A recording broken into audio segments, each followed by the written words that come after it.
America First is an organization that believes in xenophobia towards migrations. When Marjorie Taylor Greene was insinuating to pass a bill on the floor that caused, in the bills, it stated that America should stop migrations from the third world and that the migration should only come from Europe in order for America to get uh, back to the founding fathers' Eurocentric American values when it comes to migrations. Carson Tucker talked about the Great Replacement theory, that it trying to devaluate the European American population with migrations from the third world. He called it the Great Replacement theory, that it trying to replace European Americans with third world migrations, and he called that the Great Replacement theory.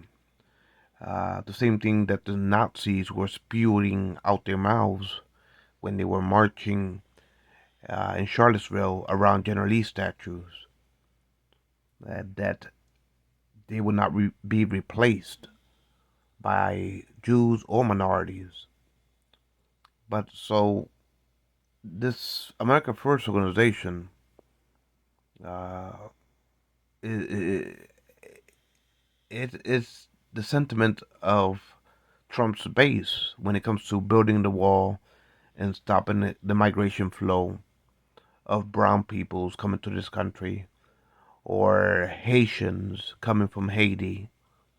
Uh, like Trump said, these are shithole peoples from shithole places, or these are people from shithole places. And around that time when Trump said that, Marjorie Taylor Greene was trying to pass a bill that would ban migrants from the third world countries and that would only incentivize migrations from Europe to regentrify America into a Eurocentric uh, rule when it comes to migrations. So for Nick Fuentes, Margie Taylor Greene, Alex Jones, Kanye West, for them to deny the pure fact that is blatantly obvious to see that they're founded upon the foundations of white supremacy and bigotry. When Carson Tucker calls the Great Replacement theory, and he incentivizes he in his telecast saying that we will not be replaced, we will not, insinuating that somehow American white peoples are being displaced by migrants from third world countries. For him to cheerleader after Charlottesville, for him to cheerleader the sentiments of Nazis marching around General Lee, for Carson Tucker to do that and then to call it the Great Replacement theory, and for Marjorie Taylor Greene to say at Trump rallies, every time she goes to Trump rallies, America first, because she's obsessed with this type of policies of stopping the flow of migrations from Arab lands, from Asian lands, from African lands, from Latino lands. She was calling a ban on migrations from people that happen not to be from European lands. She wanted to Congress to incentivize this bill into law that only would allow migrations from Europe to come to this country. And her excuse or language for the bill is to get America in touch with their US Eurocentric values and heritage. So this is a America First agenda, and is rooted on bigotry, xenophobia, and racism. And for Trump to, after Charlottesville, for him to say there's fine peoples on both sides, and then after that, at every rally after Charlottesville, Nazis marching around General Lee, Trump kept on bragging about General Lee was a great general. He knew how to fight wars. He knew how to fight on high ground. Unfortunately, his last battle, he got caught on low ground, and you know how that went. He actually said that about General Lee. Trump said that about General Lee in one of his rallies. He said General Lee was a great general. He always took the high ground. Unfortunately, his last battle, he got caught on low ground, and you know how that went. He said that at one of his rallies, and so for for this for him to for Trump to bear the torch of carrying the views of Nazis marching around General Lee, bragging about General Lee at his rallies, is appalling. After he said there's fine peoples on both sides, and then after Charlottesville, Trump kept on, like I said, for 3 years he kept on bragging about how General Lee was a great general, and not for 3 years, but almost every other rally after Charlottesville, he kept on bragging about General Lee for a good amount of time of durations of multiple, a lot of his rallies. He was bragging about General Lee, and in those same rallies, he kept on denigrating Africans for disrespecting the flag, that they're unpatriotic, that somehow they're disrespecting the country and they're unpatriotic. And that's what broke out the racial riots. It was because after Charlottesville, Trump kept on sticking up on behalf of the Confederacy. Trump kept on showboating about General Lee. And in those same rallies, he kept on denigrating Africans for being unpatriotic, for disrespecting the flag. 3 years after Charlottesville, of Trump insensitivity towards civil rights of African Americans boiled over and erupted in riots. George Floyd was just a catalyst, but it was simmering underneath the surface. Ever since Chicago in 2015, 2016, when Trump says, take him out in a stretcher, he said, he said, I wish somebody, y'all will punch him and I'll pay for your legal bills. In the good old days, they'll be taken out of here in a stretcher, referring to the 1960s civil rights riots. And then in Chicago, when the Secret Service shut down his Chicago rally in 2016, 2015, around that time when he was doing a Chicago rally, they shut down his rally, the Secret Service, and they ushered him in back of the stadium. They ushered him through like an open sewer, running underneath running in between a fence that was that had a. They caught him on a helicopter. Caught him on tape when the Secret Service was rushing him out to the back entrance of the stadium. That Trump got embarrassed about him being ushered running away from the rally, because there were Black Lives Matter protesters that were being assaulted inside the stadium. Trump's white supremacy audience members were assaulting African Americans in that stadium. And so Trump always took a grudge that he was embarrassed that he was caught on tape running away from the stadium. So he always took a grudge against Black Lives Matter after that incident. And so when the Nazis were marching around General Lee saying, you will not replace us, and Trump says there were fine people on both sides, and then he kept on bragging about General Lee after that at his rallies. In those same rallies, he kept on saying that black civil rights sports players were unpatriotic, they were disrespecting the flag, and they don't love our country. And these are the same rallies where Marjorie Taylor Greene was saying America first, America first. Joe Arpaio, uh, a sheriff, I believe in Arizona, he was a sheriff. He used to dress his.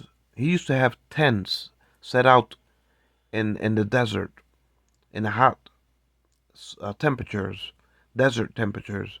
He used to keep his prisoners in tents in the scorching hot temperatures, desert type temperatures, and he used to dress them up in pink underwears, pink shirts, to insinuate that they were feminine. And so George Arpaio believed in Trump's xenophobic towards building the wall, and he attended also America First events. George Arpaio, Arpaio. Um, so these people are all intertwined. They're all intertwined into being uh, rallying Trump's base. And so, for people not to understand that xenophobia against Latinos, against Africans, against Jewish, against Muslims, and even it's just appalling. And Trump doesn't disavow it. He doesn't strongly chastise these type of people. As far as Nick Fuentes, as far as Kanye West, he doesn't condemn their language. He doesn't address it. He doesn't acknowledge it.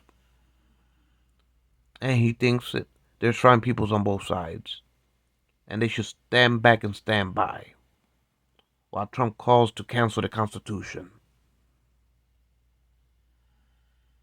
And so for 2024, the white inferiority complex that makes up Trump's base poses a danger not only to this union, but to minorities of all uh, of all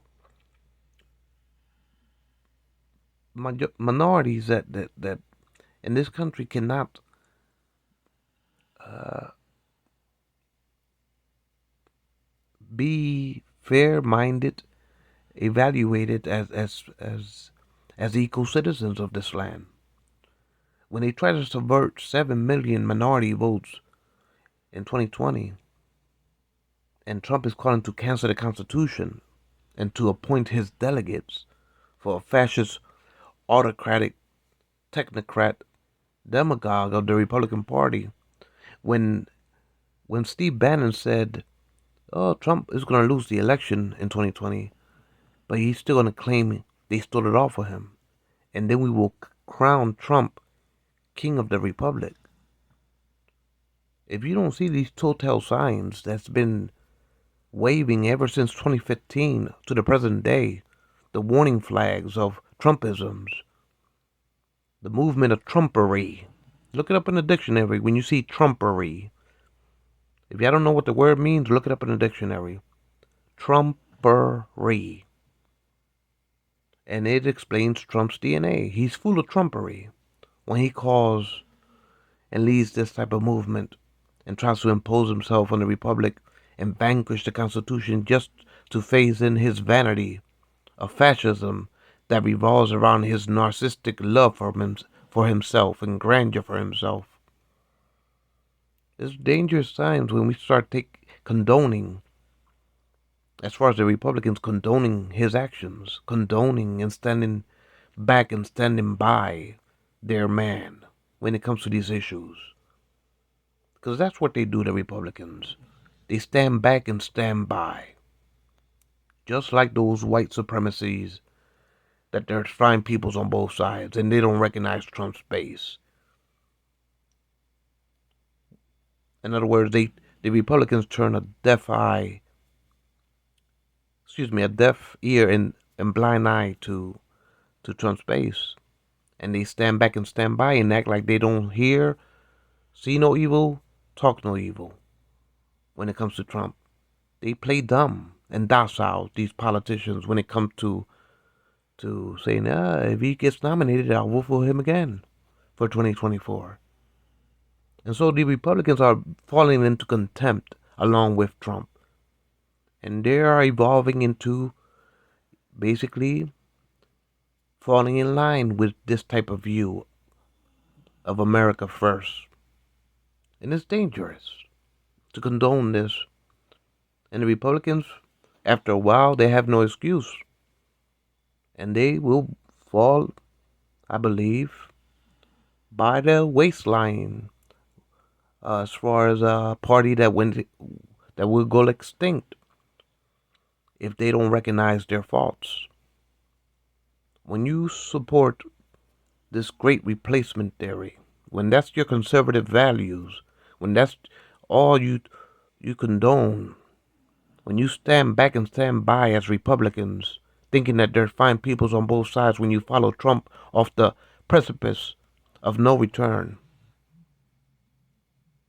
well, you will understand the death of your party.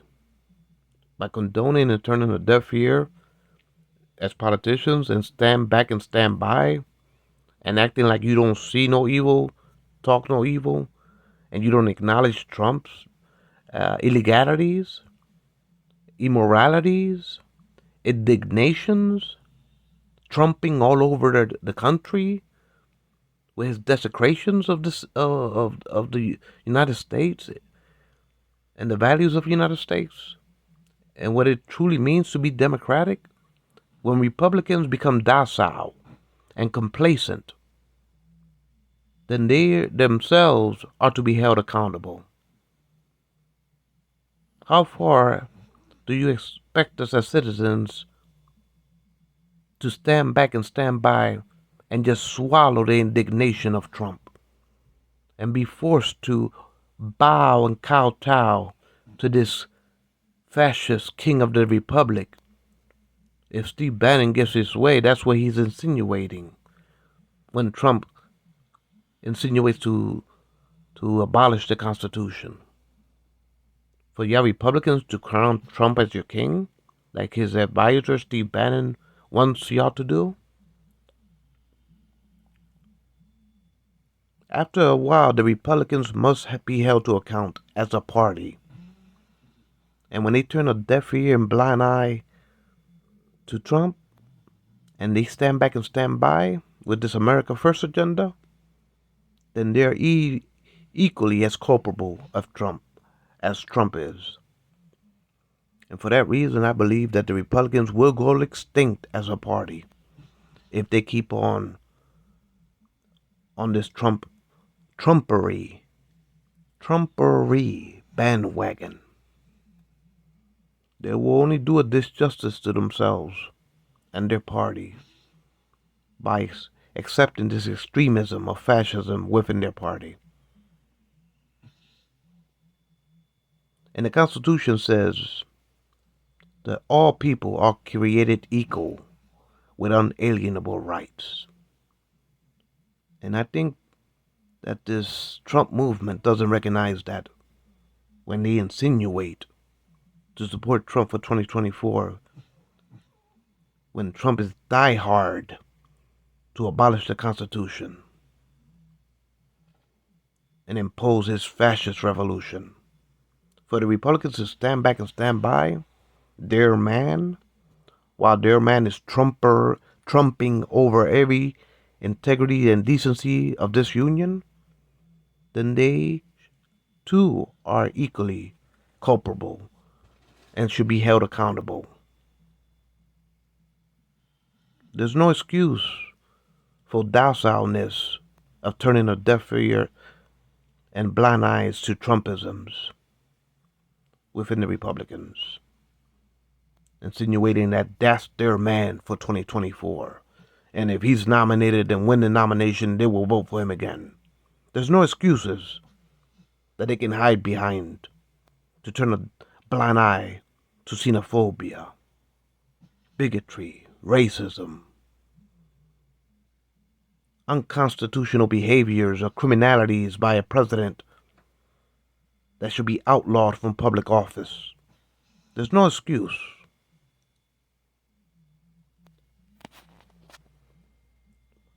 At the end of the day, This Trumpery.